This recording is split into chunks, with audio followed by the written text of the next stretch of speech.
ఆ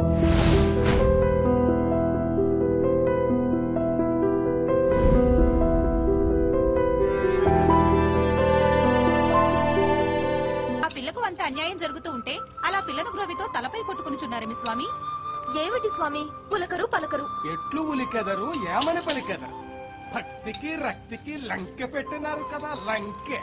నాకెందుకో ఈ నాటకమంతయు నడిపించుచున్నది ఈ నారదుడే అనిపించుచున్నది.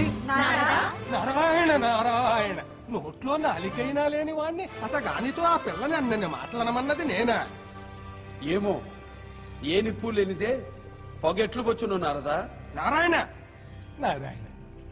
స్వామి, ఆ పొగ ఆ పిల్ల జీవితాన్ని కమ్ముకుని ముంచెయ్యక ముందే ఏదైనా చేయండి స్వామి. తప్పక తక్షణమే మాయావలయ చక్రమును పంపెదను. పంపిన ఏమగును నారాయణ? చెప్పను నారదా. సరే నారాయణ, చేసి చూపెదను.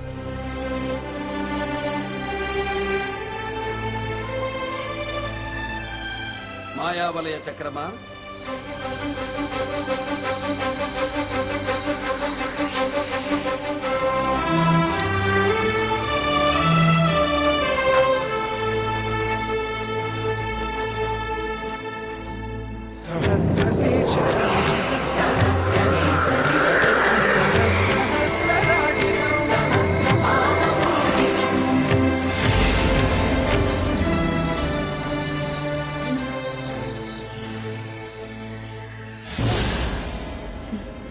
మీకు శుభవార్త చెప్పాలనుకుంటున్నాను. నేను నీకో శుభవార్త చెప్పడానికే వచ్చాను. ముందు నేను. నేనే.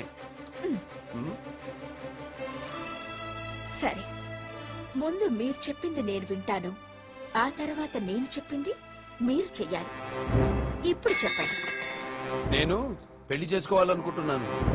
నేను అదే అనుకుంటున్నాను. మీ ఇంటి ముందు ఓ పప్పు సుద్దుందన్నారుగా, ఆ పిల్లే పెళ్లి కూతురు. అమృత, నువ్వేం మాట్లాడుతున్నావో నీకు తెలుస్తోందా? బాగా తెలిసే మాట్లాడుతున్నాను. మీలాంటి బ్రహ్మచారులు మా గడప తొక్కితే జనం నానా మాటలు అంటారు. అదే పెళ్లైన వాళ్లు వస్తుంటే ముక్కిన పేనుల్లా నోళ్లు మూసుకునుంటారు. అందుకే ఈ పథకం. మీరా పప్పు సుత్తను చేసుకుంటే మన చిక్కు విడిపోతుంది. అలాగా? నువ్వు నన్ను ఆట పట్టించడానికి అలా అంటున్నావులే గాని, ఈ రోజు మా ఇంట్లో ఏం జరిగిందంటే, ఈ ఇంట్లోకి కోడలిగా అడుగు పెట్టబోతున్నా అమృతకి నేనిప్పుడు మీ ఇంటికి ఎందుకు వచ్చానో తెలుసా? నిన్ను మీరేం చెప్పినా నా మీద ఒట్టి, నా మీద ప్రేమ లేనట్టే.